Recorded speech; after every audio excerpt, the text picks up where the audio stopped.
सज्जनों, मैं एक ऐसी कहावत को चरितार्थ करने जा रहा हूं। जैसा आपने सभी ने सुनते हैं कि जैसा खाओ अन्न वैसा होगा मन। ये जो मन है ये कैसे बना, ऐसे नहीं हो जाता। कहीं ना कहीं से ये कोई ना कोई चीज कहावत बनती है तो कोई विशेष एक तथ्युक्त चीज कहानी से बनती है। अतः इसको सिद्ध करने के लिए, इस बात को जैसा खाओ अन्न वैसा खाओ मन, ये कहाँ से बनी, कैसे बनी, आप उसको मैं प्रस्तुत करने सिद्ध करने के लिए तो एक दृष्टांत प्रस्तुत कर रहा हूँ। महाभारत काल की समय की बात है।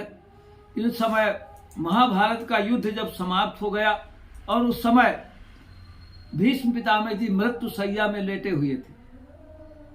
अचानक उनको जब इच्छा हुई, उनको इच्छा, मृत्यु का वरदान प्राप्त था, तो जब उनके अंतिम मरने की इच्छा हुई कि मुझे अब स्वर्ग सिधारना चाहिए, तो उन्होंने उसके पहले अपनी एक इच्छा व्यक्त की कि उन्होंने एक संदेशा भिजवाया सभी पांडवों को, उसमें भी द्रौपदी सहित पांचों पांडव, द्रौपदी को संदेशा भिजवाया कि मेरी अंतिम इच्छा है कि मेरे पास आए अंतिम समय और मैं आपको कुछ उपदेश दे सकूं। उनकी इच्छा का समाचार सुनकर पांचों पांडव, युधिष्ठिर, भीम, अर्जुन, नकुल, सहदेव, द्रौपदी, ये सभी 6 भीष्म पितामह जी के जहां मृत्यु शैया में लेटे हुए थे वहीं पहुंच जाते हैं। उनके सामने खड़े हैं पांचों, द्रौपदी भी खड़ी है और उनके सामने भीष्म पितामह ने प्रश्न शुरू कर दिया। भीष्म पितामह ने बताने लगे कि देखो, आप लोगों को मैं विशेष रूप से बताना चाह रहा हूं कि अगर कहीं धर्म का जहां कोई मामला हो, जहां कोई अच्छा न्याय की मामला हो, जहां कोई अच्छी चीजों का सिद्धांत का मामला आ जाए तो वहां कभी पीछे नहीं हटना चाहिए। जहां बात हो, यहां तक कि अगर वहां प्राण भी चले जाए तो बड़े धर्म के मामले में, न्याय के मामले में अडिग रहना चाहिए, तत्पर रहना चाहिए। और बस उनका इतना ही बोलना था। उतने में द्रौपदी को बड़ी जोर से हंसी आ गई।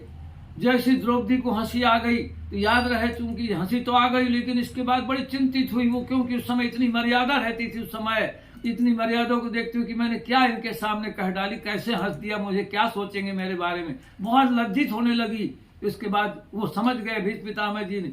भीष्म पितामह तुरंत बोलने लगे, बेटी तुम्हें मेरा आदेश है, तुम्हें इसका कारण बताना होगा, क्योंकि तुम बिना कारण के नहीं हंसी आ सकती, तुम्हें इसका जरूर विशेष कोई कारण होगा। अतः मेरा आदेश है कि तुम उस कारण को बताओ। उनके इस प्रकार आदेश की बात सुनकर के द्रौपदी को बड़े मंद भाव से और गंभीर मुद्रा में वो करके, और द्रौपदी ने तुरंत प्रस्तुत की अपनी बात को। द्रौपदी ने कहा, हे तात्री, जिस समय मेरा दुशासन चीरहरण कर रहा था और सब लोग बैठे थे, उस समय सामने आप भी बैठे थे और उस समय कोई नीचे को मुंडी किए हुए थे। तो इसलिए जब मुझे ऐसा लगा कि आप यहाँ से कह रहे, उस समय आप कैसे नीचे को मुंडी किए बैठे हुए, तो इस कारण से मुझे अचानक हंसी आ गई। जब प्रस्तुत किया तब उस समय तुरंत भीष्म पितामह ने कहा, बेटी तुम बिल्कुल सत्य कह रही। उस समय मैं दुर्योधन का अन्न खा रहा था। जब मैं दुर्योधन का अन्न खा रहा था, लेकिन तो इसलिए मैं गलत था, लेकिन जैसे अर्जुन के बाणों ने पूरा खून निकाल दिया हो, इसलिए अब जो कह रहा हूं सही कह रहा हूं। इसलिए जब से वो कहावत बन गई कि जैसा खाओ अन्न वैसा होगा मन, इसीलिए मैं उस बात को और थोड़ा सा बहुत ही कम शब्दों में बताना चाह रहा हूँ। इसीलिए कहते हैं, यहाँ तक कि यहाँ गरुड़ पुराण के अनुसार मैं बताना चाह रहा हूँ कि कम से कम 5 जगह में भोजन तो जरूर नहीं करना चाहिए। 5 घरों, 5 जगह। क्यों, कौन से, जहाँ पर ऐसा कोई हो जिसने ऐसा अपराधी हो, अपराध बहुत से किया हो, चोरी डकैती, कोई बड़े अन्य कोई जघन्य अपराध किया हो, उसके सजा याफ्ता सजा मिल गई हो, उसके घर में खाना नहीं चाहिए। अन्यथा वो उतना जो पाप होता है, पापी हो, उसका पाप का प्रभाव जो भोजन करने वाले को भी पड़ता। दूसरा, जैसे कोई ऐसा आदमी है जिसने ब्याज पैसा दिया किसी को, ब्याज में देखो, बोले 10,000 दिया, बोले 15,000 में ले लूंगा 1 महीने में। ऐसा जो अनाप शनाप मजबूरी का फायदा उठाकर ब्याज ज्यादा लेता है, तो उसके घर में भी भोजन नहीं करना चाहिए। क्यों? क्योंकि कुरान के अनुसार ब्याज लेना एक पाप है, तो वो भी पाप का भागीदार बनता।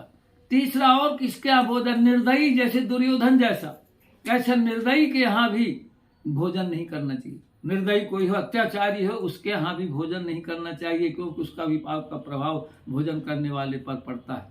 और किसके यहाँ भोजन नहीं करना चाहिए, जिसके घर में कोई बहुत लंबी बीमारी के साथ बहुत गंभीर बीमारी से जूझ रहा हो बहुत दिनों से, तो उसके घर में भी भोजन नहीं करना चाहिए, क्योंकि इतना ज्यादा बारीक कीटाणुओं को उस घर में प्रवेश हो जाता है कि उसका प्रभाव पड़ सकता है भोजन करने वाले पर। इसके बाद जो शराबी होता है उसके घर में भोजन नहीं करना चाहिए। क्यों? क्योंकि शराबी सर और शरारत और आब माने पानी, शरारत का पानी जब अंदर जाता है तो अकल निकल कर बाहर आ जाती है। वो तो जो पापी जो होता है वो तो उसके बाद अच्छे विचार नहीं रहता, वो विचारों का गलत प्रभाव भोजन करने वाले पर भी पड़ता है। अतः हमें इनके 5 का जगह भोजन नहीं करना चाहिए। और मन को अगर पवित्र रखना है तो सात्विक विचार, सात्विक भोजन, सात्विक बातचीत, सब चीज सात्विक होना चाहिए। बस मैं